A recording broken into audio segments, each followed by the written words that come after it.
drive kick. Tyree from the 3.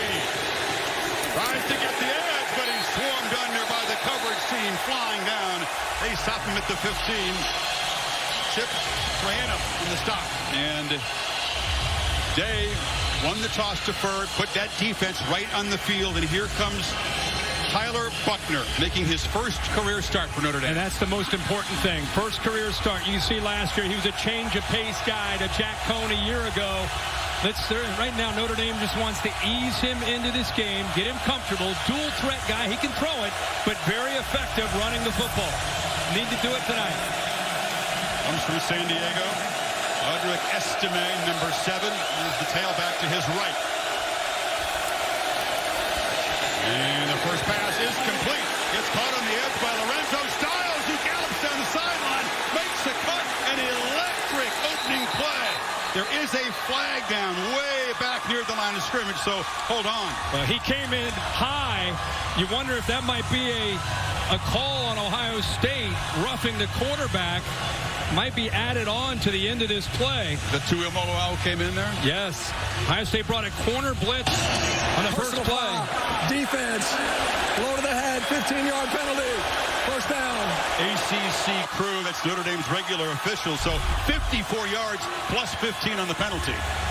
Tuimoloau comes in a little bit high. As I said, they brought the corner blitz.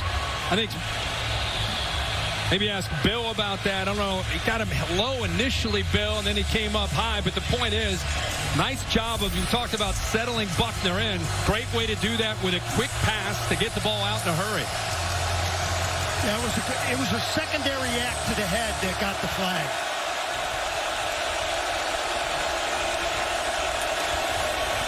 Estime, big physical back from Louisiana, falls forward down inside the 15. Remember, this is Ohio State defense we talked about in the open.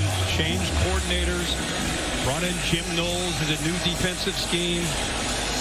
Built around stopping the run, being aggressive at the line of scrimmage. Linebackers getting downhill. Safeties, they play with 3 safeties. A big part of the run support. Jim Knowles right there in the middle. Improved every year as defenses Oklahoma State.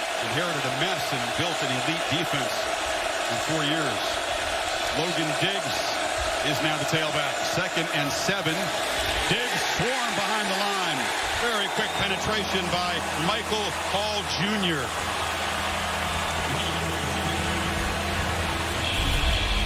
Michael Hall in the middle of this defense. They said that he's had as good a camp as anybody on this defensive line with the ability to penetrate.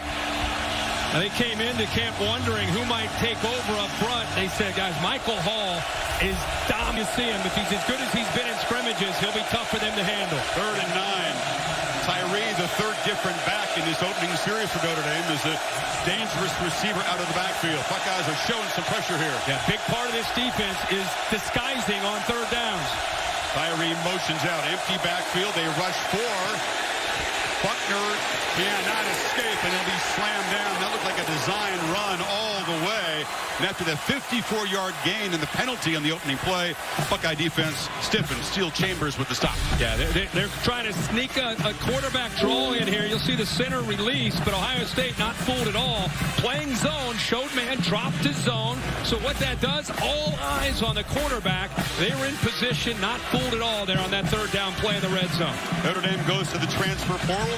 Grad transfer Blake Group was a very solid kicker at Arkansas State.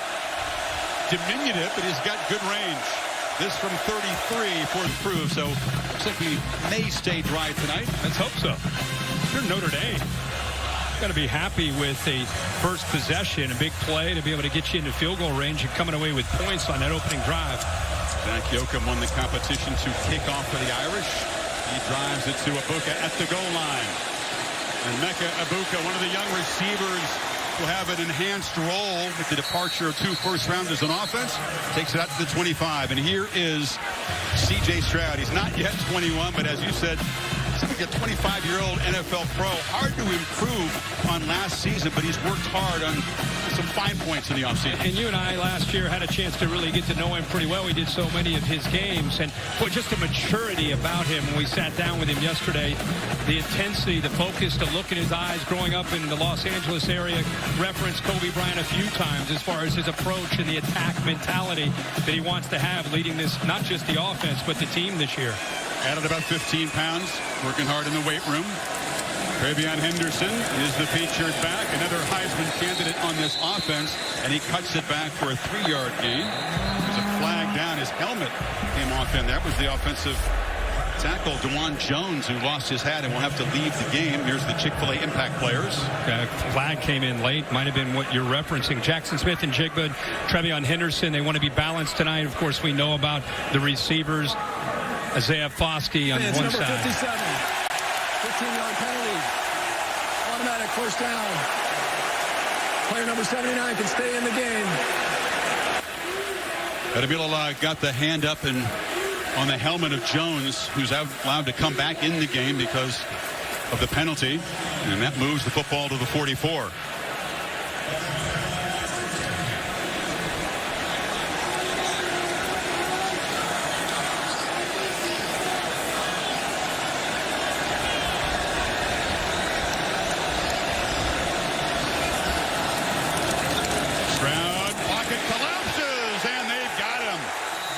Notre Dame brings some pressure, and that's the man, Howard Cross.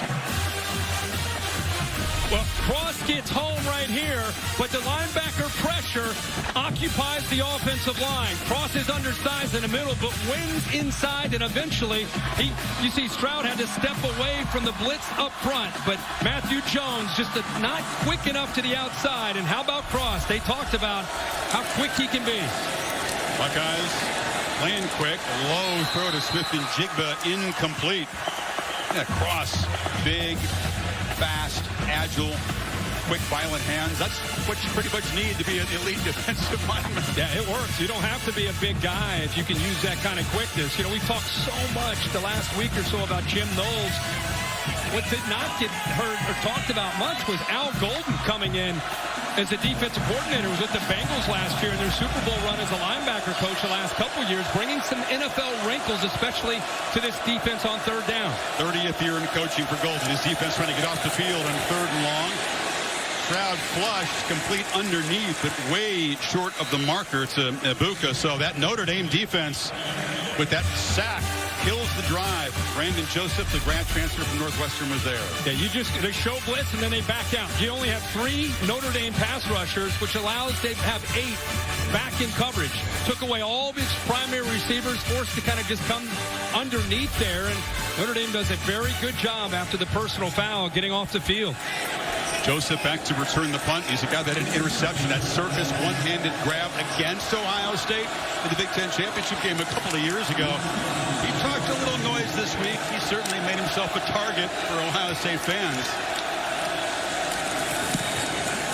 Jesse Mirko rolls and boots it, and Joseph lets it go over his head, but that's beautiful execution on the boot. And it's down inside the 5. So Mirko does his job after the Irish defense comes up with a stop. 48-yard punt. Knocked dead right there. Well, tomorrow night, more college football on ABC. All-State Louisiana kickoff game. Florida State, how will they do? Can they have a bounce back here? And Irish fans will keep an eye on Brian Kelly's LSU debut. Labor Day night, Dabo and the number 4 ranked Clemson Tigers against Georgia Tech. Chick-fil-A kickoff game in Atlanta. So Tyler Buckner backed up at the 5 for the Irish second possession.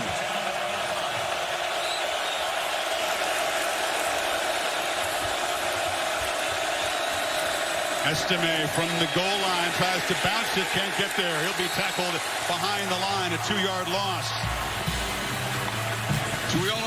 All out. Yeah, he gets in there again. He's also not only great at rushing the quarterback, also very good at defending the run. You know, Tommy Rees, the offensive coordinator from Notre Dame, now he's backed up inside his own 5. He's going to have to be careful here. He's trying to be smart with a young quarterback. You don't want to turn the ball over and make a big mistake here at this point in the game and where the ball is. Serious challenge in your first college start. Played a little bit last year, but mostly in mop-up duty. It's a whistle before, and a false start will back up Notre Dame half the distance. You practice against deafening Prior to the noise. snap, false start. Offense, number 4. Half the distance to the goal line. Still second down. Tommy Rees said, turn the speakers up to 11. I want it as loud as they can go to get ready for this, and still you see them early miscue. Yeah, and he also talked about using silent count a lot, you know, and they have their own version of silent count. The quarterback and his center are on the same page, the entire offensive line. It's the loudest part of the stadium here at Ohio State, and they're closed in. So this is tough for the offensive line, not just the quarterback, but the offensive line on having a good get-off. Empty backfield. They rush 3. Buckner takes off. Solid call to gain a little yardage. Knocked down to the 7 by Chambers. Ohio State just playing that mug linebacker with Jack Sawyer, 3 down linemen. So you've got a little bit of space there. Good call by Reese, just getting a little bit of breathing room. Let's see what he opts to do here on 3rd down and long in a position he puts his young quarterback here. You said so much attention for Ohio State on 3rd down defense. Very poor in this area. For an elite team, it was shocking how ineffective they were a year ago. 3rd down defense. Michael Mayer, the elite tight end, motions out of the backfield. He's left slot now. Now comes back to the right side. They'll move him around a lot. They use too much play clock. Marcus Freeman jogging down, gets the timeout. First charge timeout. That was a fast jog. He saw it. His young quarterback did not. So crucial, as you said, to avoid a mistake down here if you're Notre Dame. A promising start for the 17-point underdogs, but a 3rd and long. Favorite memories, great moments, great players with me here. Remember, we took a break there. Marcus Freeman, seeing that play clock, ran down to get the timeout, but we're still, what are they going to do with Buckner here inside their own 10-yard line? They go empty, means it's either a draw or the ball's coming out fast.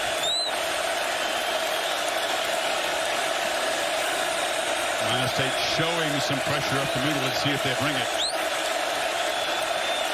Well, they pull back to spy the quarterback. Half pocket collapses, and he checks it down underneath to Michael Mayer, who had a phenomenal year last year. Notre Dame record 71 receptions. That does not gain enough yardage. And here comes the punt team. And really good awareness from Ohio State, anticipating they'd go to the big fella if they threw the ball. Lathan Ransom, the safety, they showed it, they dropped. Now you got to know exactly where he's going. Looks left, knows he's coming back. See how close he is to the first down marker? But 12, Ransom, a safety, put his heels at that first down marker, knowing exactly where he needed to prevent the big tight end from getting.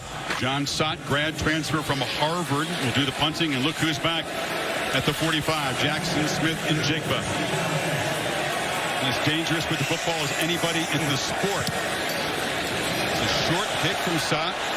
Jigba won't have a chance to return it, and a Notre Dame bounce will carry the football into Ohio State territory. So great field position for Stroud and company for Ohio State's second possession. Hello for the first time tonight to Kevin McGandhi back with us this year. Hey, Kevin. Good evening, Chris. Here's the RV Studio update. Number 1, Alabama hosting Utah State. And Bryce Young, Heisman winner from a season ago, to the new guy, the Georgia transfer, Jermaine Burke. Right now, 10-0 tied. That game on the SEC Network. Tide's rival in the SEC, Georgia, off to a pretty good start, pounding the Atlanta. Wow, did they ever. Didn't miss a beat. All those great players off to the NFL, and they looked as good as they could today.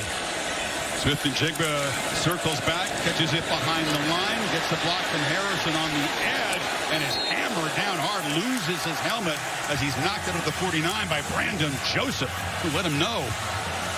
Wow. It is a big hit. This secondary can run.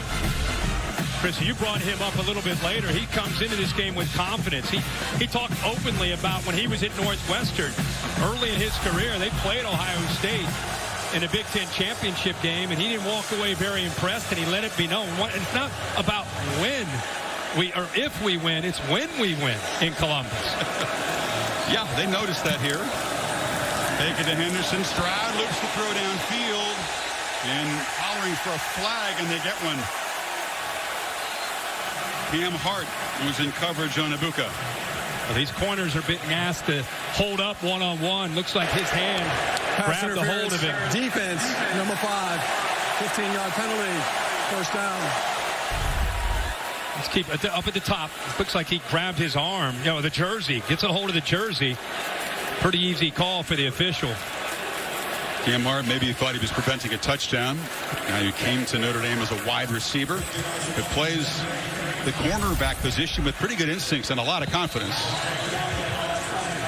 You can only do so much. You can't protect your guys and prevent them from being in one-on-one situations, whether it's corners on the outside, nickelbacks in the inside against Jackson Smith and Jigba. You're going to have to hold up. Third Irish penalty already, moves the ball to the 35. Stroud from the pocket, launches downfield again. Caught, touchdown. Oh, incomplete. Harrison had a good chance as he was diving.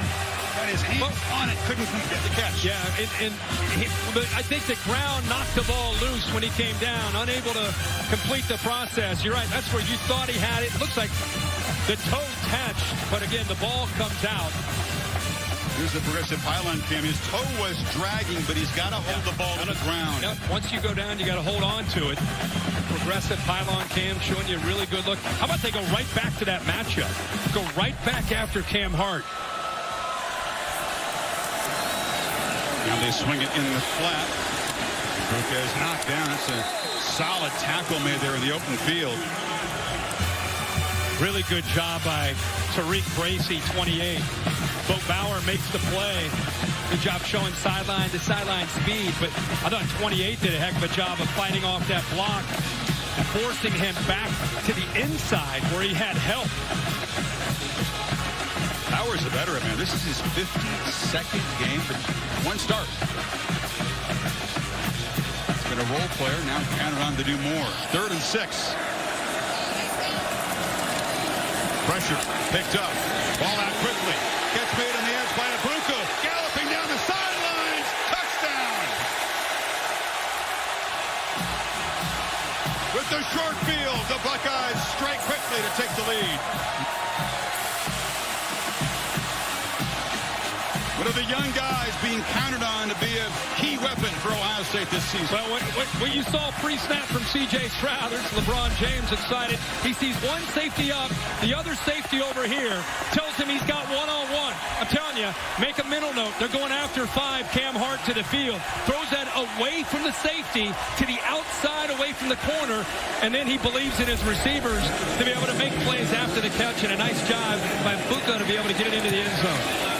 His first career touchdown, guy who caught just 9 passes a year ago, but you're going to see number 2 all over the place for Ohio State this season. Another accurate delivery by C.J. Stroud. And Ohio State claims the lead. There is a flag on the field on the PAT, so we'll check that. So they went after 5, 3 plays in a row. 3 times they went after him. The try is good. After the play. Personal foul. Unnecessary roughness. Receiving team, number 7.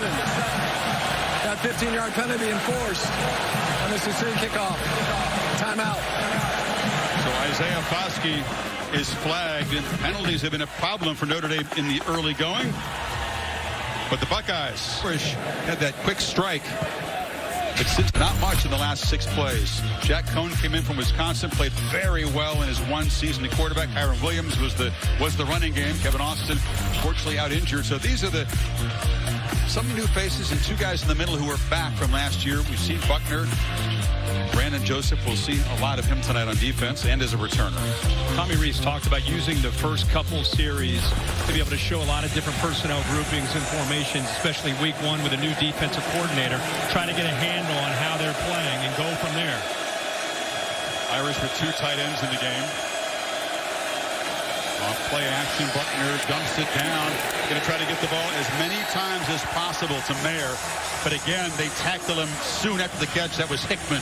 Boy, just tremendous awareness and speed. Watch here. He was going to follow 87 all the way across. Knows that ball could be thrown to him out in the flat, and as soon as the big man makes the catch, how about that play? And it's a lot easier looking on TV than it is to make that in person. Little tactical tempo. It's Mayer making the catch again. Tommy Reese doesn't use it a whole lot. The thought was maybe they'd like to slow things down, keep the ball away from Ohio State. That's up with 3rd and 4. That's an RPO where you can hand that football off, but you have a matchup where Mayer's against an undersized corner, so you think you're going to win that. Just pick up some positive yards.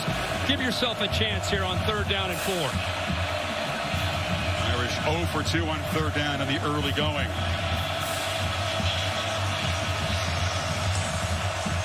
Yeah, they practice against this noise. Speakers aren't quite the same as the real thing.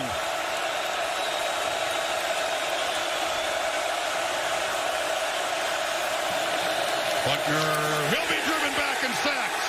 On the blitz, it's Tommy Eichenberg, the co-captain.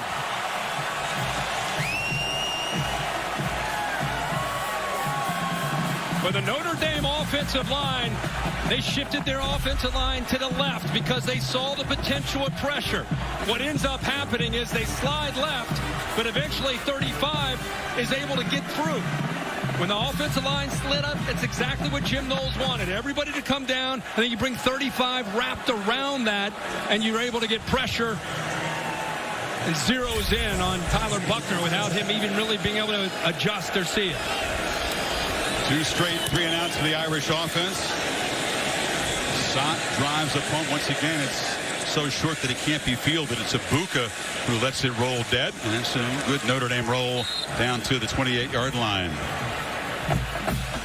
Well, we covered Ohio State's game against Utah in the Rose Bowl. Again, Stroud and Smith-Njigba starring without Garrett Wilson and Chris Olave. It was a game unlike any pitch and catch combo I've ever had in the Rose Bowl, or really any other bowl game, period. 347 and 3 touchdowns. Just incredible. You know, we were talking to him, sitting down with both of them yesterday together, and he just said, man, we're just very humbly just, I don't know, I guess we're just in a zone. Yeah, you were in a zone.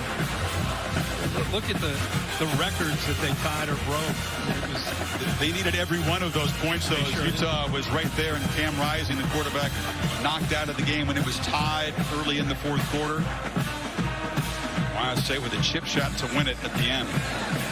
Mayan Williams, who spells Henderson this year, big physical back, runs through a tackle, and he's a hard-running back. It's 8 yards. Holly? You guys talked about the connection with C.J. Stroud and Jackson Smith-Njigba. It actually started in 2019 at the All-American game. They were on the same team. They are best friends. They went to each other's homes this offseason. They even went on vacation together in the Virgin Islands. They're very close. Playing with some tempo as they move to 6. It's a low throw. That's not often seen by Stroud. He bounced it to Harrison. C.J. said yesterday he was so grateful to really the entire family, the Smith-Njigba family. Jackson's dad helped out C.J. when he first got to Ohio State. This is a guy that learned young how to live without. $7 in his pocket when he got here to college, and Jackson's dad was very generous, and he's at his family. Yeah, he was quick to point that out, and he just has never forgotten how, before he became the C.J. Stroud that everybody is in awe of. They were there for him, and he's never forgotten that, and they created a special bond. C.J., who didn't grow up with much, has proven to be a very generous guy. We'll detail that a little bit later. 3rd and 2 here. Williams is the back. He's got the ball, but he runs right into a clogged front, and the Irish defense stops him for no gain. It's Howard Cross making a second strong play of the game time. Well, they do a good job here of eating up the offensive line, and Bertrand's able to 27 kind of clean this up. But look at the line of scrimmage is going to be a war tonight. And on this one, on 3rd and short, Notre Dame wins it and pushes Ohio State back, keeps them short. I think Ohio State might fake that and get it out to the perimeter, but they try to. It's a big emphasis for them is being more physical at the line of scrimmage. But again, the Irish win that battle on 3rd and short. Marcus Freeman, no surprise. A lot of coaches have said this, thought this is really going to be about O-lines and D-lines on both sides tonight. You're right. That was a win for the Irish. And Mirko into punt. Joseph inside his 20. Will retreat, make a fair catch. He had some space. but elects to make the fair catch at about the 13-yard line. So the Irish hanging in here, scored first, 54 yards in their first play. Ohio State, Stroud answering. Yeah, and Notre Dame, a big thing they wanted to do is try to win the field position. And right now, Ohio State special teams is doing a very good job of trying to pin them in this first quarter. It seems like every time they get the ball, they're inside their own 20-yard line, starting with the opening kickoff. And it's allowing Jim Knowles and this new defense to be pretty aggressive, especially on third down. That's where his creativity can take over. He's known as a very gifted, instinctive defensive play caller.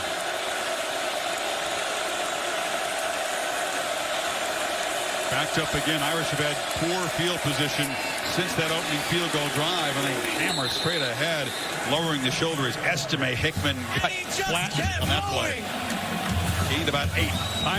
Tyleek Williams shot a gap, got to the inside there, but unable to make the tackle in the backfield. Gives you an idea how physical Estime can be. 230-pounder, sophomore from New York State.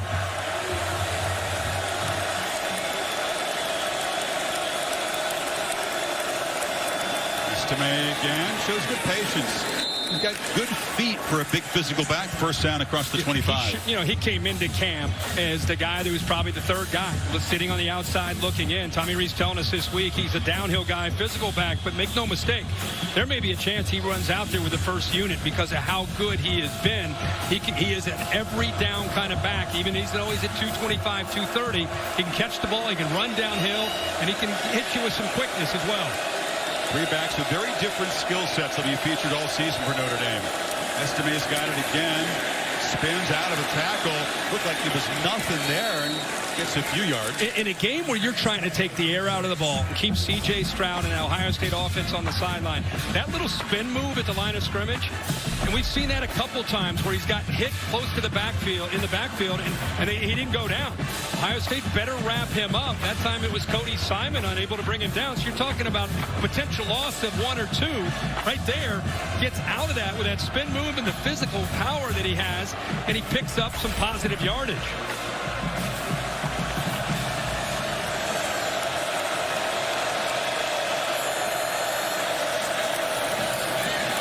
They flip it in the flat. That's Tyree. He and Logan Diggs were both in the game. Tyree, very natural, instinctive receiver. Played some slot in high school, so it's natural for him. Absolutely, and how thin they are at receiver with some of the injuries. That's a play that he's going to have to make. They will line him out there quite a bit. Quick moving. A 5-for-5 start, Kirk. After the long pass in the first play, it's been underneath stuff. 3rd and 2. Don't forget his ability to run zone read or any kind of run game from the quarterback, or get him on the edge where he can get the ball into the flat or have the option to run it. Having to wait for the 2002 championship team, but just honored at halftime. This is slowly ambling off the field. So the Irish are waiting for that to happen. Here we go, 3rd and 2.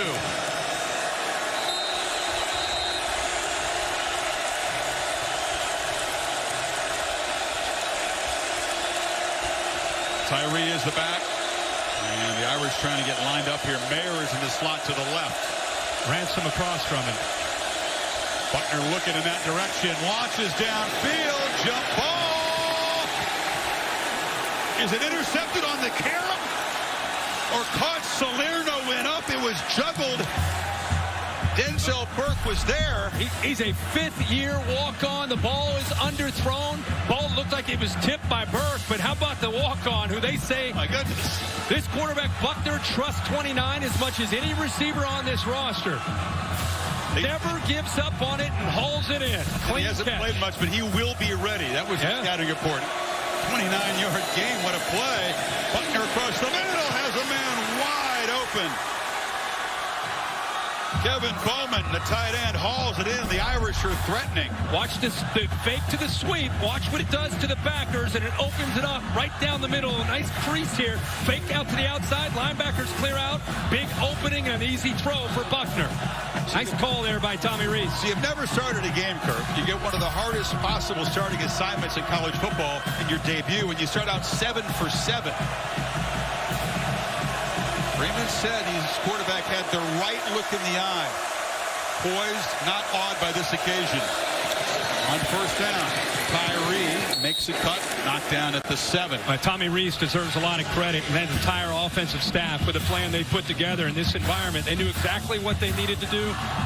They came in with confidence. They needed to control the line of scrimmage, mix in run with early down play action, not put him in a position to be in those 3rd and 8s and 3rd and 9s against the Ohio State defense on the road. Throw on their terms, not Ohio State's. The first red zone trip where the Irish offense was killed by a sack. They fare better this time. 2nd and 5. It's Diggs in the game, tailback. And keeper, Butner ran right in to a linebacker there, stopped at the 4-yard line.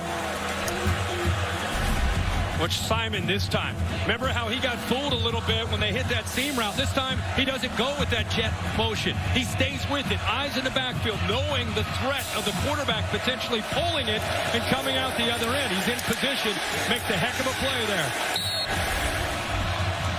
Didn't get a first down inside the 3. Well, at 3rd and 2.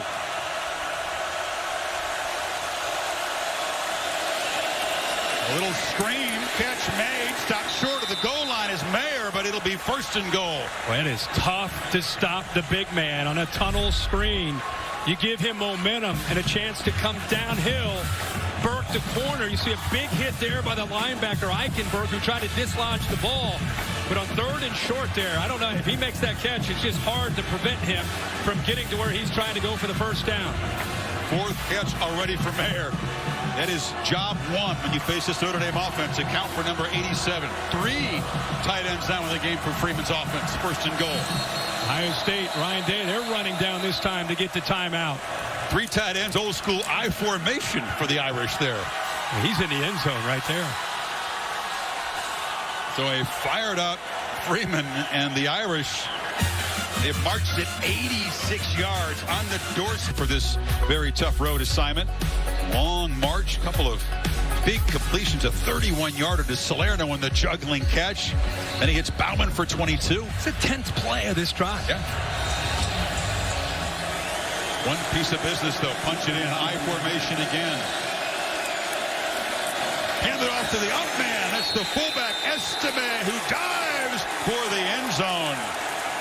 Some efficient passing and a power running game to cap off an 87-yard drive, and the Irish reclaim the lead. Josh Long and Blake Fisher on that right side get a good push, and I love how they move the tailback Estime up close at fullback. Brought Tyree in to play that tailback spot, give him the ball quick, give him a chance to elevate and get over top of that Ohio State defense. Significant 10-play, 87-yard drive to put the Irish ahead. There was concern in Ohio State faithful about this defense. Would they see instant improvement with the hiring of Jim Knowles? But the Irish and Tommy Rees have had some good calls tonight. Caught him off balance. Well, he's done a heck of a job here with a young quarterback. Talking to Tommy this week and talking to Marcus Freeman, it was more about, hey, let's weather the emotional storm early in this game. And then once our feet get under us, let's do it. Let's be who we are. You can see he knows how big of a drive that was. You know why it's big? Confidence, belief. We're at week 1. You're on the road in a tough environment with a young quarterback. There are a lot of unknowns. You've been in scrimmages. You think that this is the right guy. You think this offensive line can do it. You think these receivers can do it. And all of a sudden you get on the lights, the big stage, national TV, and now you just learned on an 87-yard drive, they just gained a lot of confidence in this game. And let's remember that 31-yard juggling catch by Salerno. I think he bobbled it about 3 times, came down with a catch. That was the biggest play so far tonight. I can't tell you how many times Tommy Rees tried to warn us about, every time we talk about the receivers, he kept saying, don't forget about 29. I'm telling you guys, a guy can make plays. Next walk-on, graduate student now. Let's go to Holly, who's got an important report for the Buckeyes. Well, guys, early in this first quarter, Jackson Smith-Njigba got tackled on the sideline, and as he was going down, his left leg really got rolled up. He has been out ever since, over here trying to get right. They've had him on the bike. They've had him running some quick sprints, and he still does not look comfortable. He's kind of talking about the back of his left knee and his left hamstring.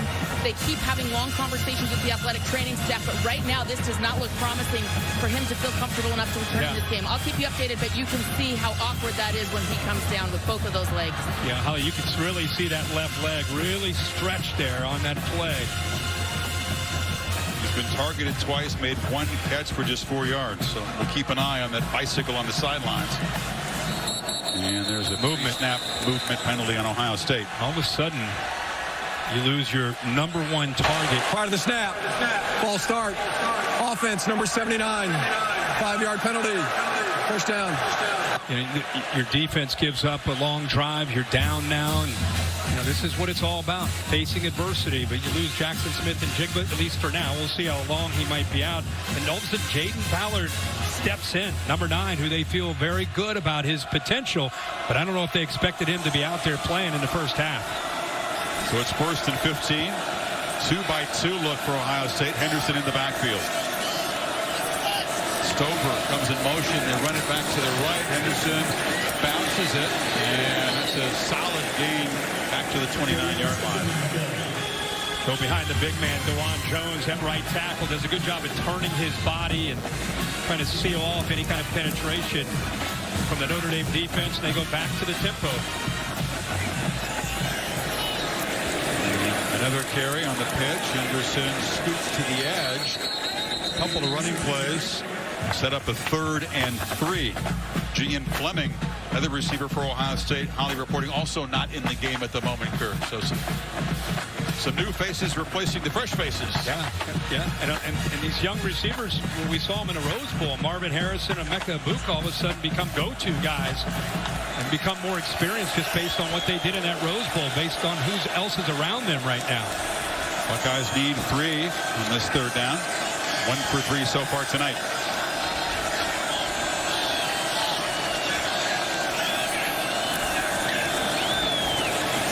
A 2-man rush. They drop 9 into coverage, but still Harrison gets open. First down in Notre Dame territory. Yeah, you don't see that very often with 9 in coverage, but watch the Notre Dame corner, how he sits. Gives him a nice window with Harrison. He doesn't get hands on Harrison. He's able to easily get behind him and then throw the football right over top of Morrison, who's a true freshman. Playing fast, a low throw gathered by Cade Stover. He said Al Golden would bring some wrinkles. The ultra-rare 2-man rush. But the catch there by Stover, little one-hander. Not a lot of yards, but a heck of an effort, yeah. Stover, a guy, by the way, he was running around playing linebacker in the Rose Bowl. He's been a kind of a tight end linebacker combo throughout his career. Tough guy. Kevin Wilson, the tight end coach, thinks he could have a good year, but right now he needs to provide some leadership. Tight ends asked to do a lot of edge blocking and be playmakers here at Ohio State. Stroud, plenty of time, steps up and delivers over the middle, incomplete, tried to find Harrison. There was tight coverage there. Benjamin Morrison, a true freshman in the game. Yeah, he was in on that earlier throw by Harrison. You know, this is where you start to see the timing and the work you put into the offseason with some of the younger receivers. You know, right now you're in go-to time, and you don't have your guys that you're normally equipped to throwing the ball to. You remember Garrett Wilson, Chris Olave are off to the NFL. Jackson Smith-Njigba, of course, is out for now. So you've got an entire new crew that C.J. Stroud right now in week 1 is trying to get in sync with. Need 9 on this 3rd down. The Irish this time do bring some pressure. Stroud gets it out, complete to Fleming, but he's tackled short of the marker. It'll be 4th and 3 at the 40. Tariq Bracy made the play. It's a decision for Ryan Day. Offense staying out there. Yeah, they're kind of in that tweener zone at the 40. They're going to have to go for this. Continue to be aggressive. Oh, they're actually, this would be a surprise. There was some hesitation. Yeah, they're going to punt. Coming off. They are going to punt. Playing field position. Maybe Ryan Day feeling here in the second quarter has that kind of feel of the game. They want to try to pin the Notre Dame offense back. They've been Unsuccessful on 3rd and short tonight. They have not owned the line of scrimmage. So calling on Mirko to pin the Irish back deep. Notre Dame hasn't had field position to work with tonight. Still up by 3, and now they'll take the 5-yard delay penalty to give Mirko a little more room to punt. Delay a game. Offense. 5-yard penalty. Correction, the penalty is declined. Remains 4th down. You have the option, of course, to decline and make Mirko punt from the 40.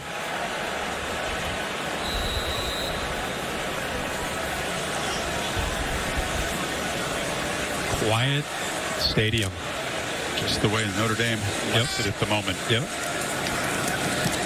Drops the point, keeps it high with backspin, and that's the second time Mirko's been able to do that. Strong start with him. Yeah. They started inside their 15. Coming off that long drive. Last time they had the ball, 87 yards and a touchdown. Buckner still has not thrown an incompletion tonight. 8 for 8. Diggs on the delay. Lowers the head and picks up about 4. Well, in a low-scoring game, as we have right now, the line of scrimmage becomes everything. Jim Knowles recognizing that within Penn, he's trying to attack the line of scrimmage. Notre Dame, again, to their credit, not allowing that penetration. Great communication up front. Forget that Harry Hiestand is back as an offensive line coach, coming back to Notre Dame. He's been in the NFL for the last few years and built great continuity and great toughness for the big boys up front. 5 offensive linemen in the first 2 rounds. About a 6-year period. Keeper, Buckner, shows some quickness and dives across the 20 for a first down. Great to have that weapon. They didn't have that last year with Cone at quarterback. No, it's great because the action goes this way, and then he's going to come back the other way behind those 2 big tight ends. So Ohio State challenged their eyes, make them have to communicate, and then you can see how sudden he is as a runner. I mean, he puts his foot in the ground. That's his background. He loves to run the football, and it's not like, well, I'm a willing runner. No. It's just in his DNA. That's part of his game and what he can bring to the table. Enthusiastic runner, this quarterback. Yeah. Hiestand is a salty offensive line coach, no-nonsense guy. Second stint at Notre Dame, and Freeman says he's the best thing going for this offensive line is that he stands back coaching them. Yeah, like I said earlier, he just brings an attitude along with him, very demanding. For those offensive linemen, love him. You know, offensive line coaches all around the country, I don't care what year you're talking about, when a great one comes around, you hear the same kind of things talked about, how tough they are, how demanding they are, and at the same time, how much the offensive linemen love them. They're like a father figure. Those veterans come back around from their NFL teams and hang out at South Bend in the summer, mentoring the younger offensive linemen. 2nd and 3. Diggs runs right into heavy traffic and gets nothing there. Ronnie Hickman, the safety, came up to join the front. It'll be 3rd down. Notre Dame wanted to try to possess the ball. They wanted to be very methodical, very slow. No problem. Eat the clock. Win time of possession. Almost double right now the time of possession over Ohio State. This thing right now for Marcus Freeman, and it's very early, but right now, if he closed his eyes and envisioned how he would hope the first half could go, this is kind of what he was picturing. Stay on schedule, 3rd and short, eat clock, move the ball. And they get to 3 and continue the keep-away game right here. Play clock at 3. Buckner. And that'll be the first incompletion of the night. Mayer couldn't work back. Michael Hall Jr. hurried to play with his pressure. And here comes the punt team.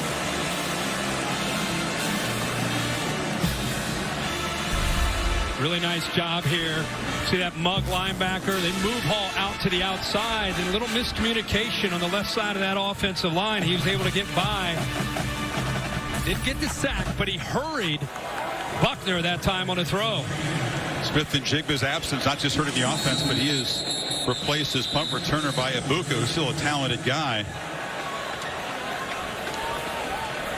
I'm going to review this play to see if perhaps there was targeting. The previous play is under further review for potential targeting. It was the booth buzzing down. Of course, nothing was called on the field. This ACC crew will make the decision here in the stadium. There's no command center in play here.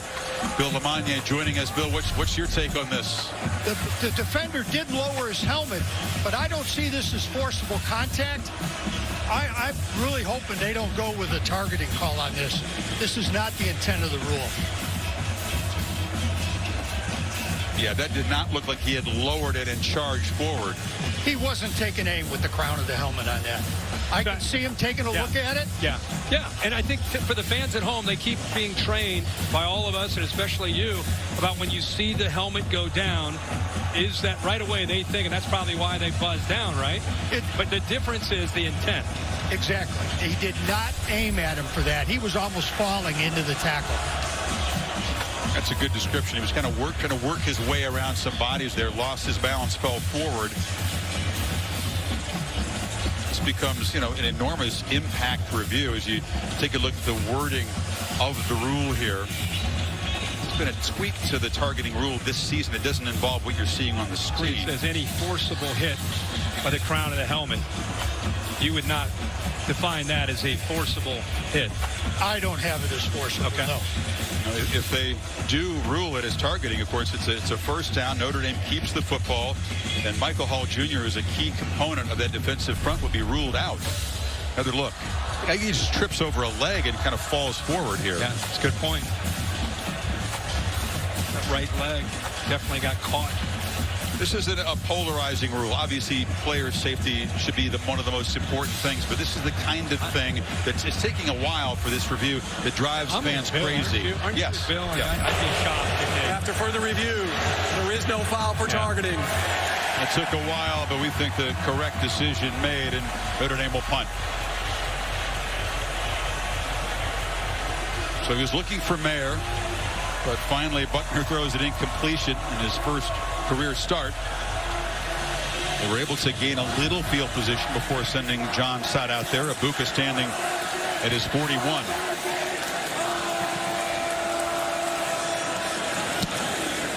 And this punt is his best. It drives Ibuka all the way back. He makes an over-the-shoulder catch at the 20. Eludes the initial wave of the coverage team, but excellent execution. They tackle him back at the 24. Oh, is it a connection to these two teams? Is that too much of a hint to ask for? Too much of a hint. Fake it. Now Williams does take it up the left side. Just shoves the tackler down to the ground and is knocked down after an 8-yard gain by Jack Kaiser.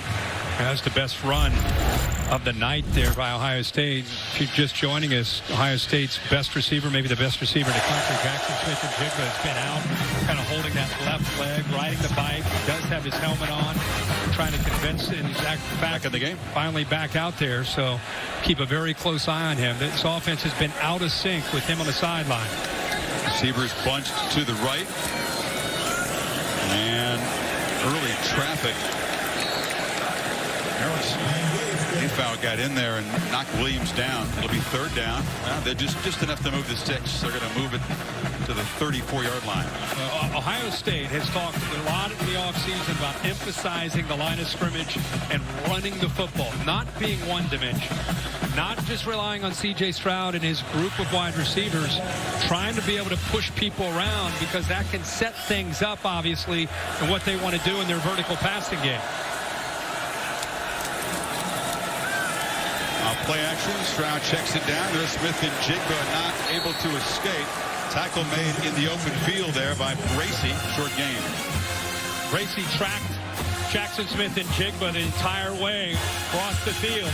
Lined up right across from him right here. He keeps a very close eye on him.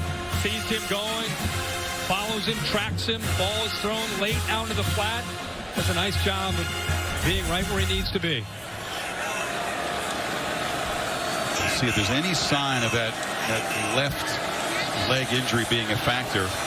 Smith-Njigba, one of the most elusive guys in the country. Quick release. Stover's got it. Wrestled down at the 40 after a short game by J.D. Bertrand, the leader of that defense. Yeah, last year, remember when the Kansas City Chiefs played, and a lot of people talked about Mahomes needing to be more patient. People were sitting back with too high safeties and forcing him to throw underneath. Notre Dame doing a lot of that in this first half against Stroud. Trying to keep both of these safeties back deep, not letting anything get downfield and forcing Ohio State to have to run the ball and throw short and intermediate passes. Be patient.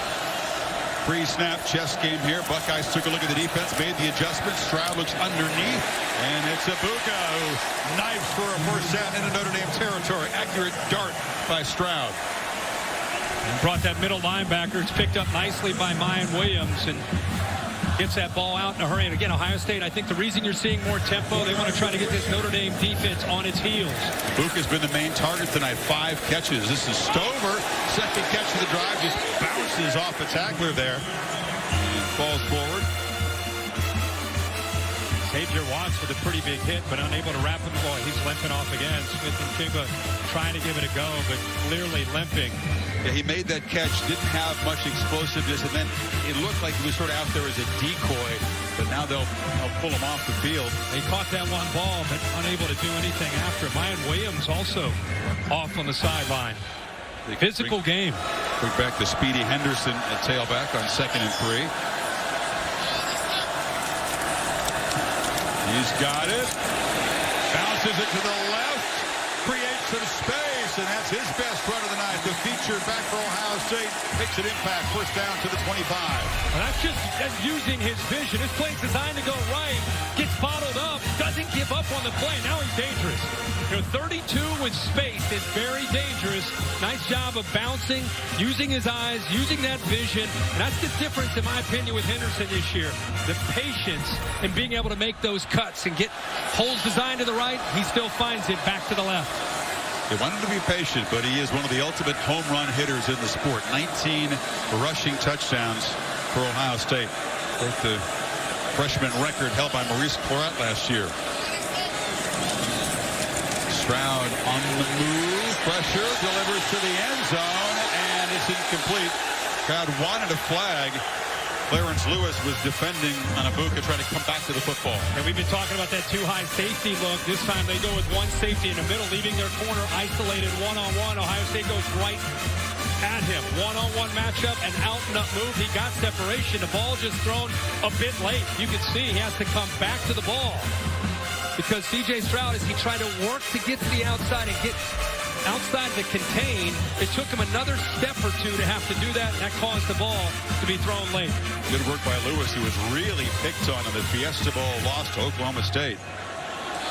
Tay Martin and company worked over this Irish secondary. They held up pretty well tonight. There's a run, a patient drive called here by Ryan Day. It's been pass heavy until this possession. Trying again. Talked about they're going to force you to be patient, force you to run the ball. It's what Ohio State's built their entire offseason on, is having that versatility. They knew coming in, not just tonight, but this year, it'd be crazy not to sit back and make Ohio State have to run and throw underneath, be more patient than giving up those big plays. Whistle before this 3rd and 6 play. In charge timeout. Ohio State. He spends one of his 2 timeouts. 45 seconds before it's between 7 and 2. But as a young receiver, you got to recognize zone and man and settle down in that soft spot.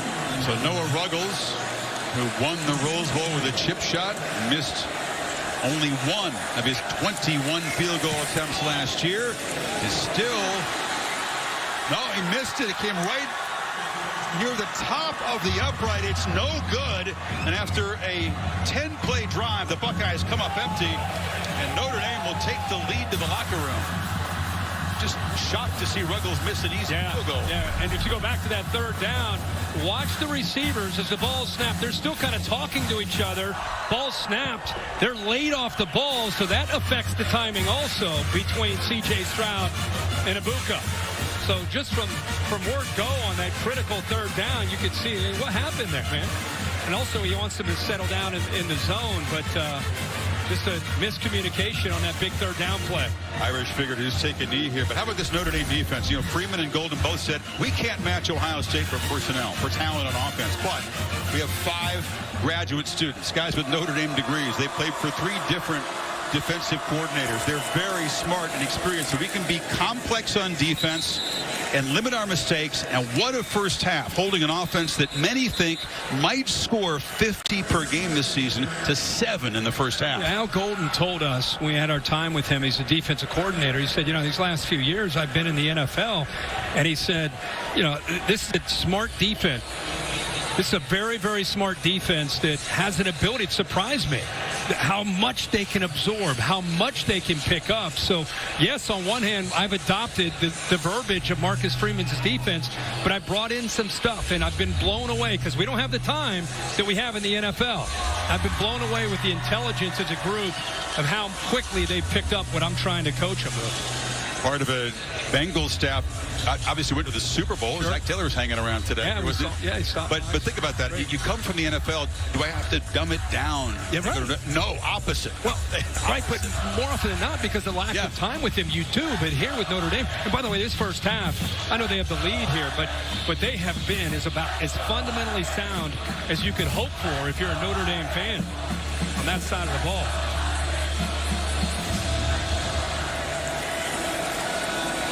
Look at this, a downfield shot, a miscommunication. It's interesting. Only 23 seconds left, but they do take a shot. It's a miscommunication. Stops the clock. Ohio State still has that one timeout left. Notre Dame runs the ball. Ohio State will use that last timeout. Lindsey was the receiver. A little bit surprised by that. Went out Denzel Burke, who's very hard to beat. But just with the lead, this first half could not have gone any better for Notre Dame on the road up 10-7, but they've made it very clear. We're not going to be conservative. We're not going to be passive coming into this.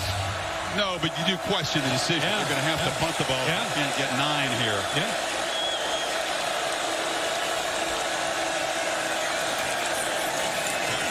Handed off underneath, and Tyree is knocked down, and they will spend that last timeout with 18 seconds and make Notre Dame punt the football. Lathan Ransom on the stop. May not be a factor, but slight rolling of the dice. Well, he there. just said, I saw reading his lips, I saw the word stupid come out of his mouth. So I think he's frustrated about that. You know, he would be very happy to head to the showers up 10-7 without having to make this punt. Last year, Kirk, Ohio State in the first half of games, averaged 27. They're used to jumping out quickly, scoring, getting you to go 3 and out, scoring again right away. That avalanche of points is frankly what folks expected of this offense this season. But Smith and Jigba dealing with a leg injury. He's been ineffective.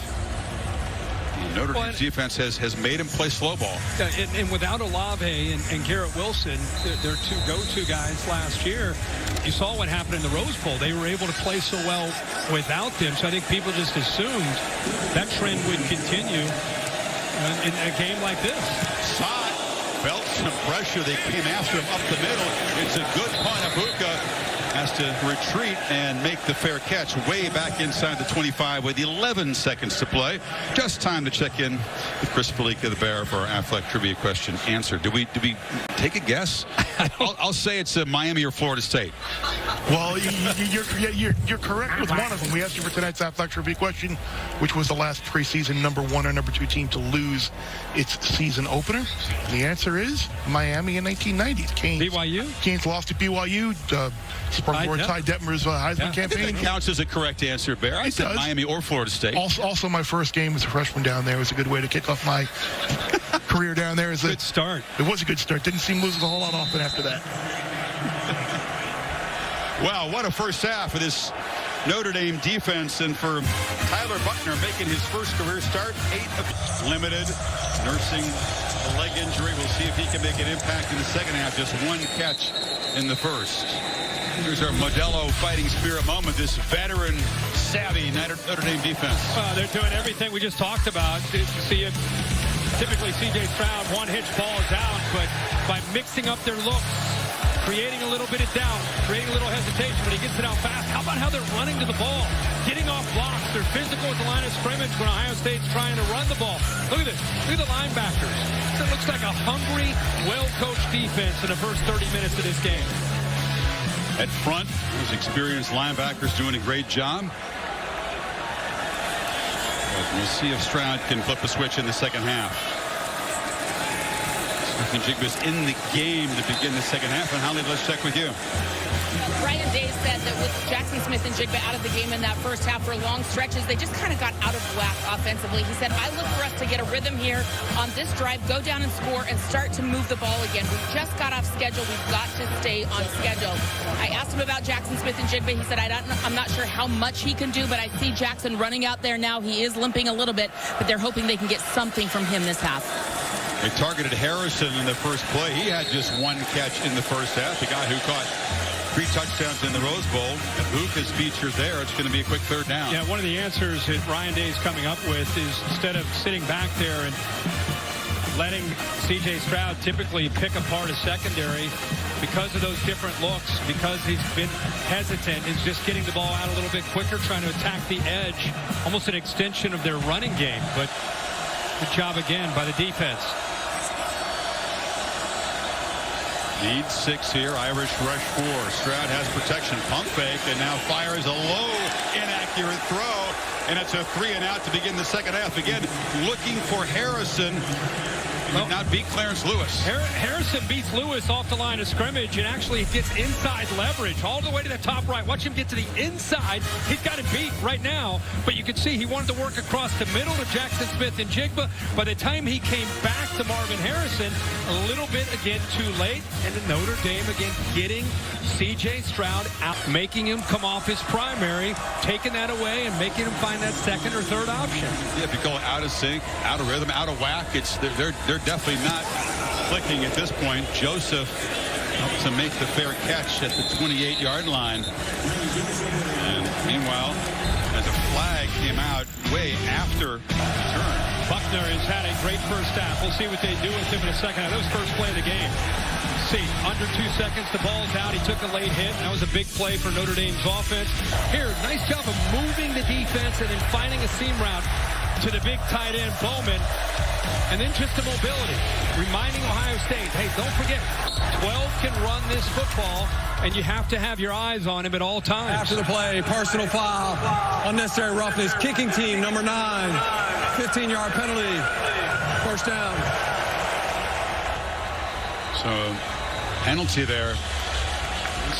Zach Harrison, the star defensive end, playing a role on special teams, and that penalty moves the ball to the 44, giving Buckner some good field position here. Again, a low-scoring game. Field position is everything. Notre Dame in the first half started 6 possessions inside their own 14. So it's a different start in the second half. By far the best. Buckner straight back, hit as he throws, delivers downfield, and it was over the head of Styles. He was hit hard by Chambers on the blitz. Ohio State very fortunate they were able to get some pressure on him because Buckner had his man. See this pressure. He waits. He gets hit by Chambers right as he delivers that. Came close. He had a man beat downfield. Got behind Tanner McAllister. Styles with the ruined the play with the pressure. An aggressive start for Tommy Rees, play calling with the lead here. And to create another big play to open a half. Play action. Buckner backpedals. Ball was tipped at the line and falls incomplete. Interesting decision. Very different approach. Remember they talked about the confidence that Buckner is gaining. But a couple shots downfield on these first 2 downs with good field position. Instead of just running the ball, dinking and dunking, they get aggressive, and it backfires there. Now they're a 3rd and 10. Jack Sawyer deflected that pass. Buckner, after starting 8 for 8, has missed on 4 in a row. Pressure again. Flushed. Scans the field and just tucks it. Makes the man miss. Slides down. And a flag comes in as he's hit. It was Lathan Ransom. He was giving himself up there, but got hit. And that would be a critical penalty in Ohio State. Ransom, take a look at this, see if he was trying to pull up.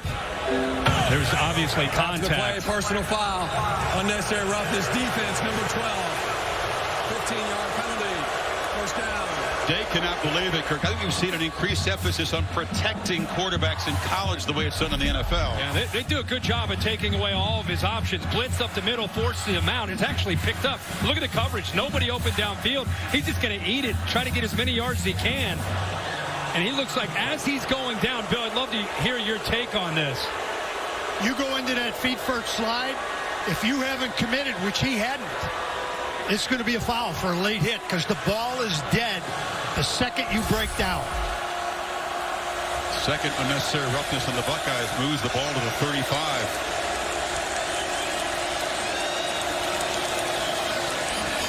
Estime cannot escape the tackle of Eichenberg. It's a tough play in space by a linebacker. Bill, educate everybody here on committed with Ransom. Does he look like he's committed? He had the opportunity to avoid that hit.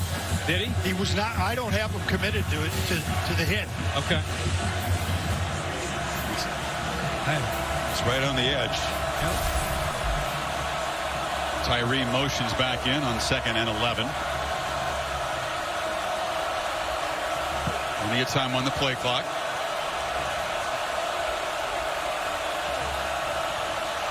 Buckner pressured immediately, escapes again, and protects the football as they come after it.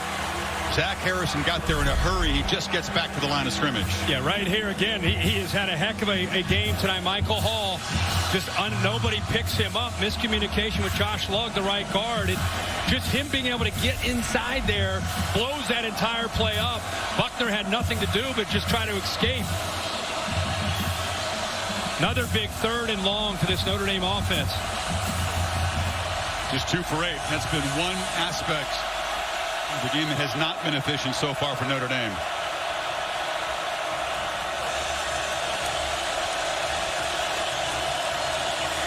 Five-man rush. Buckner delivers in a heavy traffic. It's incomplete on the carom. Tried to force the ball in there to Braden Lindsey, and it's 4th down. Boy, he's doing it. Jim Knowles is doing a really good job of mixing up his looks. Watch his safety, Ronnie Hickman, kind of hiding there as like a spy, and then looks up the crosser. And Buckner never really felt him. I think he thought he was maybe coming up, not going to be in that position, and just his body being there affected the vision there of his receiver. John Sott on formation, trying to do what his counterpart Mirko did effectively in the. I've never heard of possible 40 points in a quarter, and like you said, get the W. Williams, first down run. You know, Smith and Jigba apparently, as Holly reported, done for the night, just the one catch. It's the kind of injury. He was grabbing his left leg. We don't have a real diagnosis yet, Kurt, but that's the kind of thing. If you don't protect it, you're not prudent, it can really linger. Yeah, you got to be smart the whole season in front of you. Gets it out on the edge. And Buka's going to play an important role with number 11 out tonight. And Ryan Day starts to look down at that play chart, and he's adjusting on the fly. Week 1, teams on the ropes. Notre Dame, to their credit, they've come up with a good plan to try to keep everything in front. He's running the ball, and he's getting the ball outside in a hurry. Quick throws to his receivers. 3rd downs have been a struggle, not even 3rd and short, even automatic, but they do muscle it straight ahead and move to 6 that time. See if he goes back with a new set of downs, goes back to trying to run the ball. He's really forced to do that with the Notre Dame scheme and how they're trying to not let the ball get behind them in a vertical passing game. Stroud into a seam, the throw is high and off the hands of Stover. Tight window. window, backed into the boundary, trying to get the ball over top of the corner, Cam Hart, who has pretty good size, almost a 6'3" corner.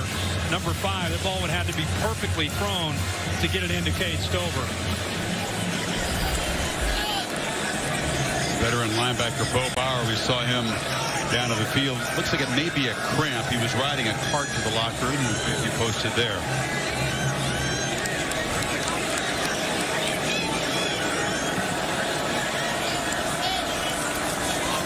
The play action. Stroud has to spin away from pressure and deliver underneath to Ballard, who makes the catch. It'll set up a 3rd down. It's another good job of C.J. Stroud looking out to the outside of this offense. Watch the feet. Little fake, gets to the right. Everything's taken away. See those safeties, how deep they are downfield? There's just nothing there for C.J. Stroud. And the whole point here for Notre Dame is we want him to take that 2nd and 3rd hitch, create hesitation and doubt. It's exactly what they've been able to do consistently tonight. On 3rd and 6. Pressure again. Stroud pulls it, sprints, and delivers. Caught, but short of the 1st down. Ibuka got it, but he was wrestled out of bounds. Bracy is right there to make the play. Tariq Bracy. Even on this play, Chris, even though they came close, brought some pressure from the outside. Good job by Mills, Riley Mills, forcing him to step underneath. That tight coverage makes the catch, but comes up short. You're counting on Ibuka making a guy miss there. Could not escape. And drop of the head from Ryan Day. I think he had expected his offense to come out firing, make some tweaks. Instead, they have to punt. Again, Marco on the run. And fair catch made at the 11. Ohio State does at least succeed in backing up Notre Dame yet again. College football the next couple nights. All-State Louisiana kickoff game. LSU in their backyard, but they won a championship a few years ago against Florida State. And then on Labor Day night, ACC collision between Clemson, ranked number 4, and Georgia Tech in Atlanta. And Notre Dame's defense is not going to change their scheme, sitting those safeties back and forcing things underneath until Ohio State can prove that they can either be consistent and drive the ball by running and throwing underneath, or somebody can make a big play after a short throw. 50-yard punt, backing up Buckner again. Got to be very careful down here. And cautious call. Estime lowers the head and falls forward for a few before Ty Hamilton. Which seems like Davon made the stop. Seems like this offense has been almost seems like every possession starting inside their 15-yard line. With a lot of these drives, forcing them to be smart and calculated with their play calling, at least on the initial start to the drive. It's been a while since Buckner's had a completion. 0 for his last 5. As Reese dial up a pass on 2nd and 9. Now they hand it off again, so playing it very cautious. Estime knocked down by Eichenberg. It'll set up 3rd and long. And bringing not only are they bringing the linebackers to occupy those linemen, the safeties also. See the backers? Go watch here in the back end. Also, safeties kind of replace those backers. Once those backers fill, not a lot of room to run the ball. Ohio State just anticipating a conservative approach, obviously, from Notre Dame. They get pretty aggressive against the run. Tommy Reese, not conservative by nature, you'd agree, right? He's an aggressive guy, but playing complementary football tonight with poor field position and an inexperienced quarterback. Now they'll try to throw for it on 3rd and 6. Buckner backpedals and delivers a throw, and the catch is made by Mayer. He's still running. Cross, the football has to fall on it. Took a very lucky bounce for the big fella, but they move the sticks and avoid the turnover. And a great job of recognizing. Of course, you want to get it to Mayer, but Ohio State, instead of having a bigger body, they end up having a corner. Cam Brown is on him, who's very capable in coverage, but I don't know if he can handle the physicality. A little push off at the top of the route, and Mayer is a big man for a corner to try to match up with. Uncanny instincts. He reads the defender's feet, their body, knows how to get open, box out. Lost the handle there in the open field. Again, very fortunate to have it bounce back to him. Here's a keeper on the edge. Buckner took a peek downfield. Eichenberg forced him out. I just want to go back to how he got open on third down when Ohio State had a pretty good idea. They're going to try to throw him the ball. They put a good corner on him, but you can see the size. And he does a nice job of, for a young quarterback, putting it up in the air where Mayer can go up at 6'5" and make that play over the undersized corner. He's not used to having all that room after he's rumbling, fumbling, stumbling, right? Yeah, very lucky. Looking at the top tight end along with Brock Bowers in college football this year. Behind the 6 and second down here. Estime has been the workload tonight.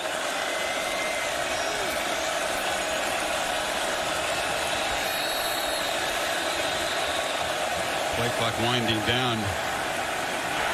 Charge timeout. And spend a timeout. Notre Dame, they're first. So this is a quick moving third quarter. Midway through it, Notre Dame trying to grind out a drive, still protecting that 3-point lead. Offense this year. I love that. A little sweep play. They used that earlier and faked it, and then they found the tight end. Maybe something they go back to a little bit later. Here comes another third down.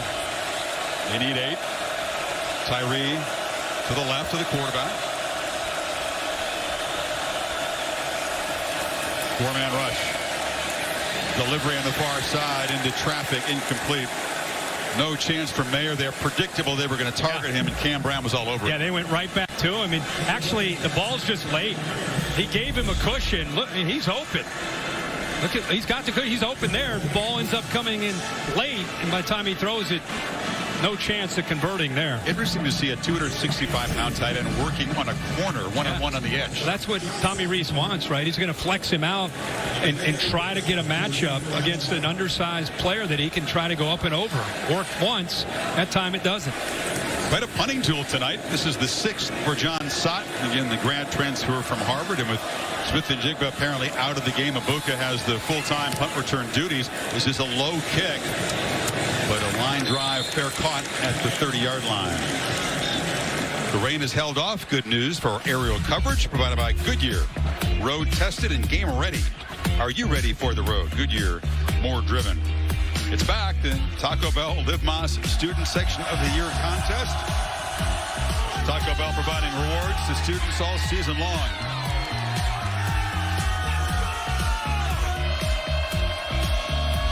Now, one loss to Oregon in that streak. You know, you take the non-conference games against top 15 teams here.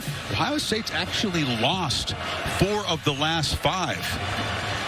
Including that loss to Oregon. Wow. Surprising. Yeah, it really is. Taking care of business for the most part at home in the conference, but the quality non-conference teams have come in here and had success. Play action. Stroud escapes the rush of Foskey and delivers downfield, and it is a completion. Ibuka came back and made the catch right in front of the bench of the Irish. It's a first out of the 46. They bring their backers. They bring the pressure right here, but it's Foskey who almost is able to get that pressure against DeJuan Jones. This is C.J. Stroud showing the athletic ability, and instead of giving up on it, last possible second, he ends up making that throw. False start. Offense, number 79. 5-yard penalty. First down. Jones. Big fella's dropped a whole bunch of weight. Still clocks about 350. Yeah, and look how Stroud waits to that last possible second. Nice job there by Ibuka working back to the football and then getting a foot down to get that first down. But then they negate that in the very next play with a 5-yard penalty. Ibuka came in with monster expectations, had a tremendous high school career in Washington State, and he has stepped up big tonight. 9 catches for 90 yards and has the only Ohio State touchdown. And Stroud play action, and it's a long throw, and the catch made at the 48 by Marvin Harrison Jr., who's had a quiet night, just his second catch. But the question right now for Ohio State in an offense that's struggling is which receiver for Brian Hartline is going to start to potentially make plays, win some one-on-one matchups, and maybe get yards after the catch, because somebody's going to need to do it if Ohio State wins. Henderson takes the toss, gets the first down. Buckeyes beginning to use some tempo here. This is what Day had wanted to do against that Irish defense. Yeah, anything to do you can to try to slow down a defense. And again, you become the aggressor when you can go and mix in some tempo. He likes to just change his tempos up. Go a little slow, pretend you're going to go fast, look over. Do anything he can to disrupt their own timing. Notre Dame's done such a good job of messing with Ohio State. He's trying to turn the tables a bit. Henderson still looking for that opportunity for the home run. He's been held well in check tonight by this Irish defense. Ryan Day sees something with that motion. He's got a single safety in the middle of the field. He stopped it. Got a call in to Ryan Day, or into C.J. Stroud. Well, it's a handoff to Henderson. Barrels to the left. That's a solid gain down inside the 35. The freshman Morrison stopped him, but the Buckeyes beginning to get things going here. Nice job of the left tackle, Paris Johnson. See the receiver there. Marvin Harrison also does a nice job of making a good block. Right back to Henderson, who makes a cut and runs square into the defense here. Howard Cross, helped out by Leofau. That's what you have to do. When a defense forces you to be patient, you have to have the ability to run the ball, have to have the ability to throw underneath. Then you get in the red zone, you got to be able to score touchdowns and not kick field goals. And missed a field goal. Ultra reliable Noah Ruggles, a narrow miss in his only attempt so far tonight.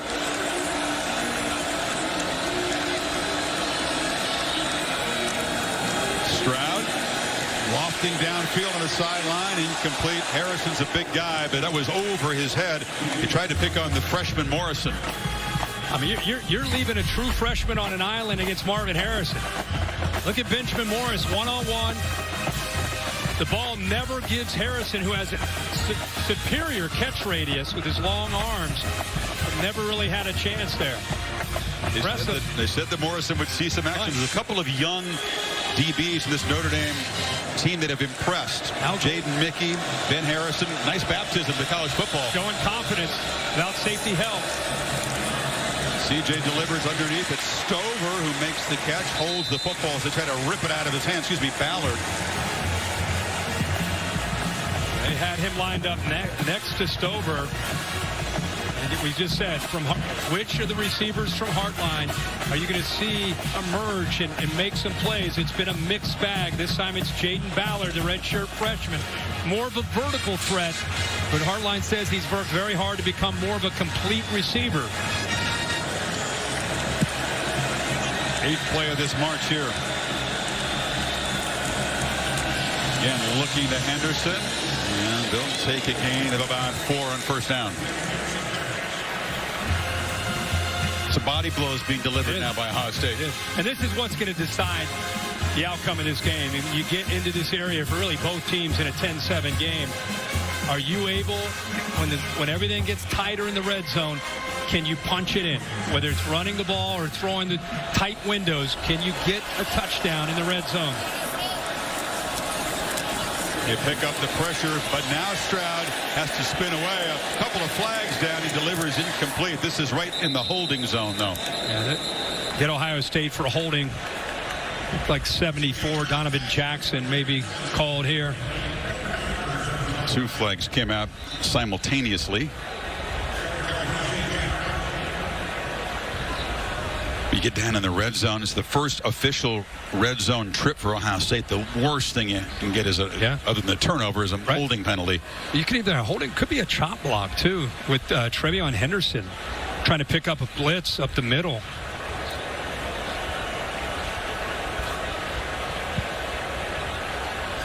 Henderson walking off. There are 2 fouls on the play, both on the offense. Holding, offense, that penalty's decline. Personal foul, shot block, offense. That penalty be assessed, 15-yard penalty. Second down. Well, that's worse than a holding penalty, 15 yards. It's 74 was the hold. He's the left guard right there. But watch Trevion Henderson get involved. Anytime you engage and then go underneath, they're going to get you for a chop block. They have great field position down inside the 20. Now they find themselves back out at the 34-yard line. Henderson seems to be okay. Left the game, has his helmet off. It looked a little dazed there after he picked up that blitz. So Williams in the game, 2nd and 21.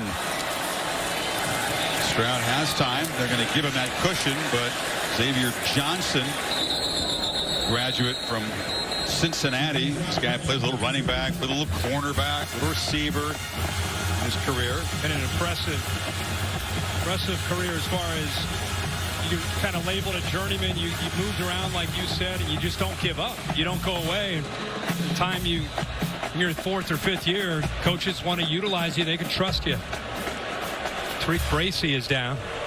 That's why the clock has stopped. 37 seconds in the 3rd quarter. This is such a crucial part of this game. Think about the red zone trips, deciding at those crucial 3rd down plays. We don't see many games at the elite level of college football, Kirk, that are like this. Low scoring, premium on every possession, and especially what we're going to see here in the next couple plays. Yeah, I think Notre Dame's plan, not just on this drive, but all night, is keep everything in front, be okay with a 4-yard gain or a 6-yard gain, and then see what will happen if Ohio State's fortunate enough to be consistent, get into the red zone, see if they can make it play. I keep referring back to Patrick Mahomes and the Chiefs and what they faced last year. I think Ohio State's going to see a lot of this year. Starting tonight, nobody wants to play him a man-to-man. Everybody's going to say, we'll put 2 safeties back, make you be patient, make you run the ball, and throw intermediate passes. Now, the chop block penalty messes things up from the rhythm that they had in the play calling. No Smith-Njigba. Who does he count on in this crucial red zone? They need 11 on this 3rd down. You got to find a matchup. You got to try to be able to find somebody. Marvin Harrison, who he has all the way to the top of your screen. The book is down to the left, Kirk, far left. He's been the main target tonight. Henderson is back in the game. Big moment here. They bring late pressure. It's picked up. Stroud high down the middle. Touchdown. It is Xavier Johnson. The Swiss Army knife on this football team has a big moment, and the Buckeyes take the lead.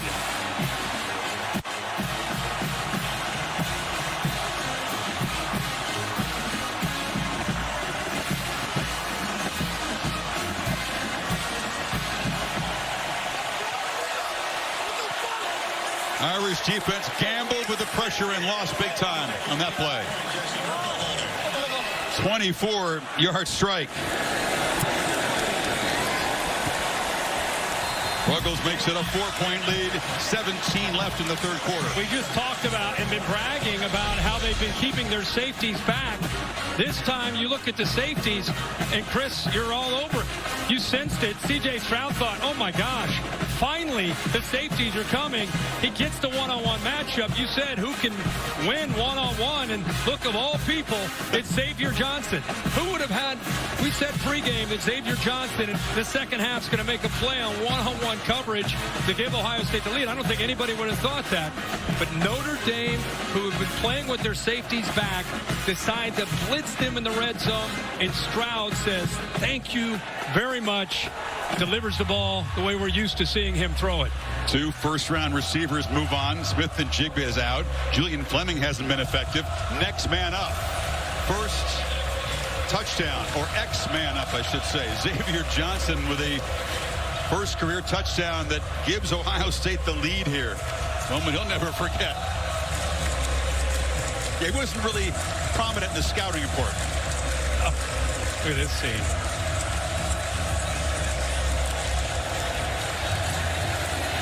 Tyree from the 1. They are solid in kickoff coverage. He's back to the 15-yard line. Check back with Kevin Nagandi. Chris, what a week one so far still going on the ESPN family of networks right now on ESPN. Florida driving down 4 inside the 5-yard line against Utah. Over on ESPN2, the U.S. Open action continues. SEC Network, Bama dominant. Bryce Young, 6 total touchdowns. And over on ESPNU, weather delay. Mississippi State up 7-0 at the moment. They're back on the field. That's a good thing. Back to you and Kirk. I love the fact that Johnson made the touchdown catch, then goes down on special teams. I was going to say. Tackle. Yeah. I mean, that's why he's one of the favorites on this team. And that ignited this crowd, seeing that effort from a receiver scoring a touchdown and coming right back and covering the kickoff and keeping them inside the 15. And the crowd, which had been pretty subdued for a while, comes to life. First points of the second half there. You said loudest spot of the stadium, this closed end. They're going to make it tough on Buckner. You have to smount. So he scores a touchdown, then he gets a chance to cover a kickoff. That's what he's known for, as a special teams demon. Comes right off of the block and says, I'm not tired. Let's go. You should have seen the bench when he came off the field after look at him. They saw number 10 get down there. They love it. That's what great teams have to do, right? It's not always there. You got to rely on people that are down the depth chart to help you make plays. You just love a guy that's on this roster of future NFL guys, and he's a dude who's just bided his time. Comes from Summit High School, Cincinnati.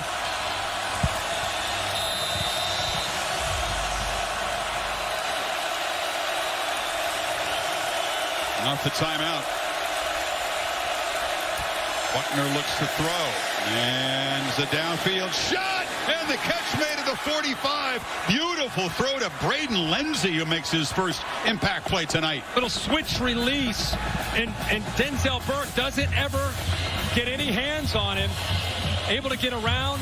Mayer, the tight end, creates a one-on-one matchup down the right sideline. He beats a top-notch corner. That ended the third. Will be somewhat controversial. On the sweep. Handoff. Tyree. A quick burst. He's got a first down at the 41. Watch two things. The ball in the hands, and then watch the field judge on the left side. Was the same view as this camera. Appears to signal incomplete there. And then after he does that, then he changes. And keep rolling. You'll see Ryan Day come in to his left saying, what in the world? You just waved that off. So yeah, little ball definitely moved, but did it touch the ground? Lindsey. They didn't call down to take a look. Or did they make an announcement that it was even under review? Play action. Buckner backpedals, lost downfield, caught in traffic, and here comes a flag. Crowd will not like this call either. Cam Jordan was tangled up with Salerno, who made one of the biggest plays of the first half. But it's against Notre Dame. They're going to call offensive pass interference. Pass interference. Offense, number 29. 15-yard penalty. First down. The reason they call that is Cam Brown is working and looking back at the football, trying to get to his point. And then you can see Salerno grabs a hold of him. In fact, he blocks him to prevent him from getting to the football. That is an enormously damaging penalty when it's on the offense. Moves it all the way back to the Notre Dame 44. Right there, grabs a hold of him, then pushes him to the ground. First and 25. Keeper. Buckner, no slide this time, dives into Ohio State territory, trying to get some of the yardage back. Eichenberg stopped him. They've been colliding a few times tonight. So second and 18. He really has a different feel just after 3 quarters of football. Came in as a question mark under center. First career start on the road. How would he do?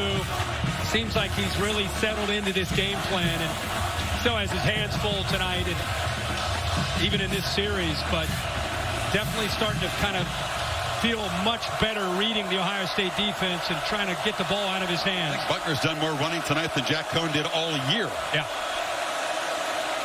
On the end around, Tyree, they're all over in battles to get back to the line of scrimmage. It'll be 3rd and 18. And Jack Sawyer, highly touted right here out of Pickerington, the Columbus area, sets the edge to this defense against Mayer. He works upfield. He keeps his outside shoulder free. There's really nothing Tyree can do. He can't get outside. He's got to cut it underneath, or the rest of those scarlet jerseys are flying around. Nice play by 33. Comes the noise on 3rd and very long.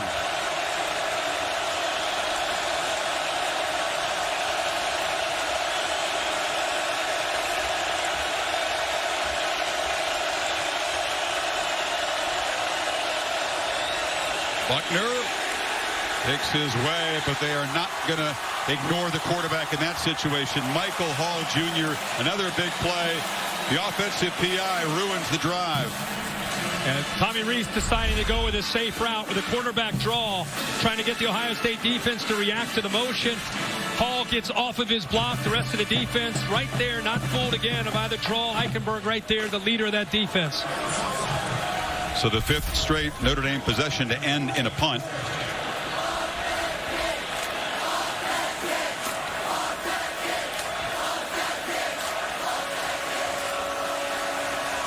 Sott again hesitates, no pressure. Kicks it high with back spin, and they are going to be able to down it. Initially touched Austin, Texas, to see what Sark and the Longhorns can do against his former boss, the top-ranked Tide, who looked pretty strong today. Yeah, it should be a great setting there in Austin. Anytime #1 rolls into town, it's always a scene. So Stroud hands off to Henderson. CJ was 5 of 6 for 71 yards and that touchdown in the last drive to Xavier Johnson. By far his best drive of the night.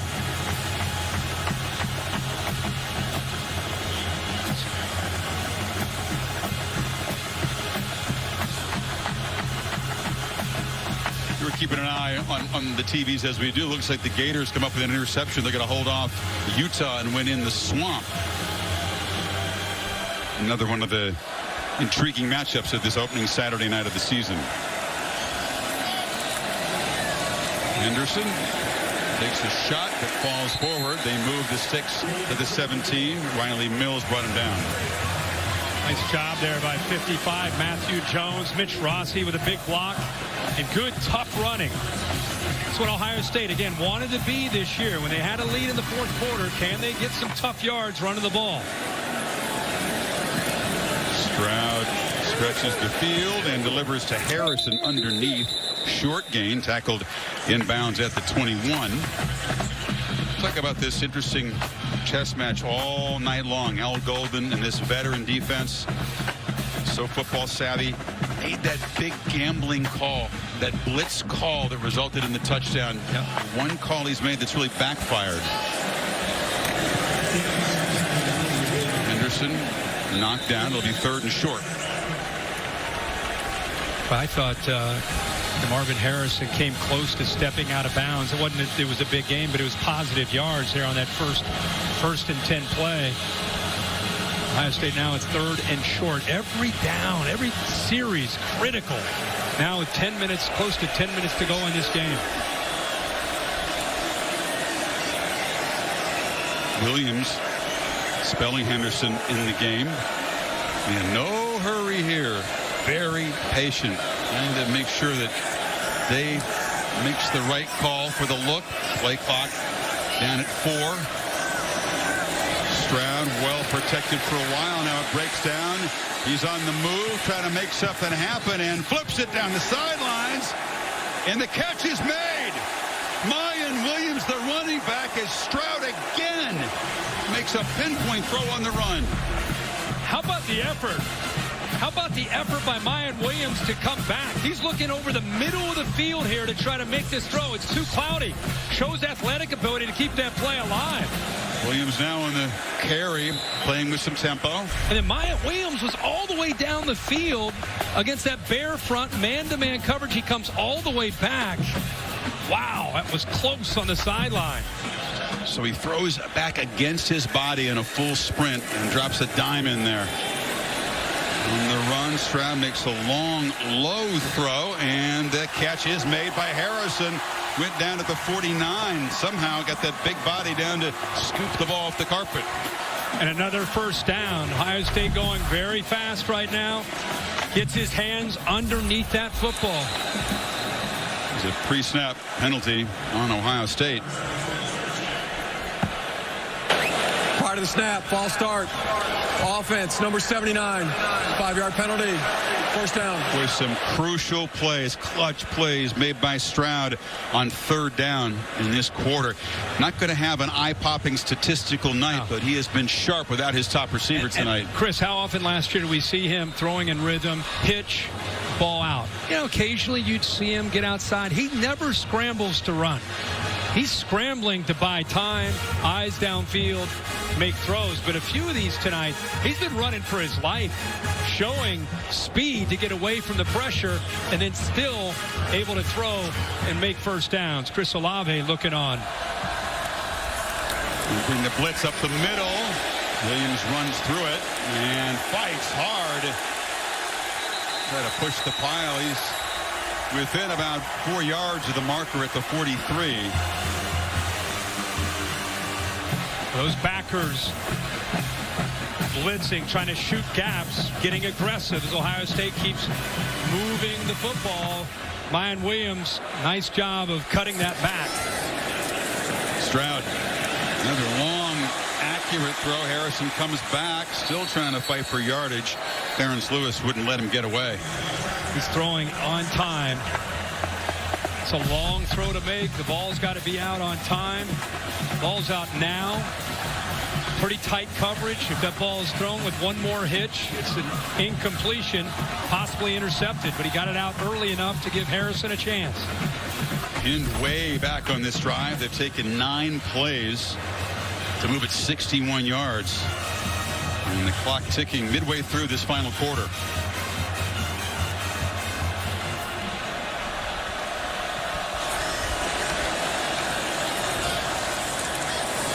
Williams. Not much there. Actually, more than I thought. He kind of got the edge before Bracey forced him out. They'll take that gain on first down. Yeah, and it was a slow developing play, and the only reason he got positive yards is the receivers blocking downfield. 10, who's made a big play tonight, Xavier Johnson. See him right there. Abuka 2 at the top of your screen. They sustained blocks, at least gave him a chance to get to the corner and pick up some positive yards. Exactly what Ryan Day would have hoped for on this drive, especially if they can come away with points. But they have chewed clock and moved into scoring position. Williams again has a hole, breaks a tackle, and barrels down inside the 15. Mayan Williams has been grinding away patiently and pounding away at this defense. Ran over Henderson there. Watch Whippler climb up to the second level. He's not covered up. Gives him a chance to get up to the backer. And then tough, hard running there again by Mayan Williams. What a different kind of back you're trying to tackle from Trevion Henderson to Mayan Williams. His body slam to safety. A low center of gravity like a bowling ball compared to the more explosive Trevion Henderson. The bowling ball is rolling, and this Ohio State team continues to patiently work on this clock. Down in the red zone now. Feed him again. Off the left side. Williams knocked down at the 3. And the body blow is really beginning to take a toll on this Irish defense. First and goal. Watch the right side pulling around. Good patience, and I'll tell you, when he has a chance to build up his momentum and run downhill, he's a handful. Beat him again. This time they knock him down the line. What did Ryan Day tell his team? Really all off season, but especially this week. They say you're talented. They don't say you're tough. You're physical. Making a statement on this drive. Well, if you go by last year, the Oregon game, and especially the Michigan and Utah game, people around the country are starting to, if you're going to find a chink in the armor, the first thing they talk about is, wow, I don't know how tough they are. They've got quarterbacks and receivers, but can they get tough at the line of scrimmage? They hear that. They've dedicated this offseason to a drive like this in the fourth quarter.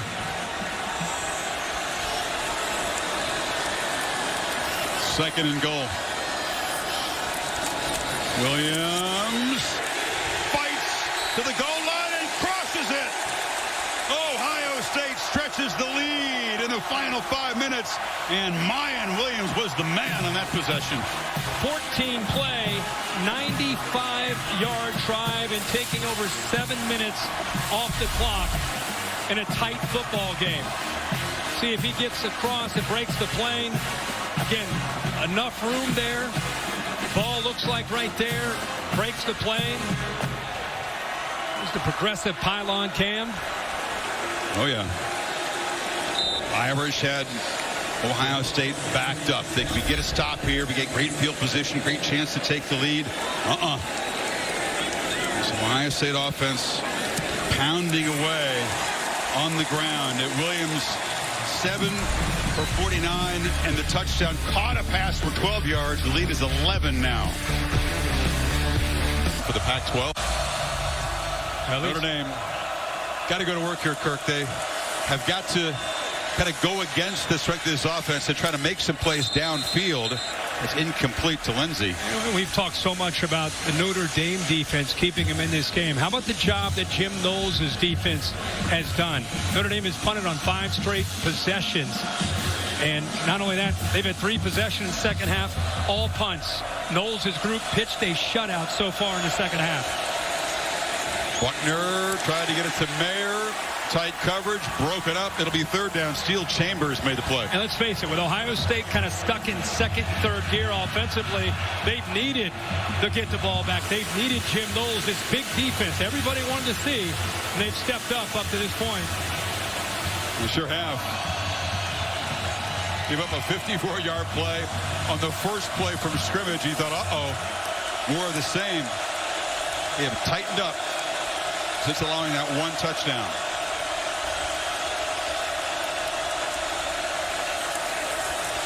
They back out. 4-man rush, and it gets home. Michael Hall Jr.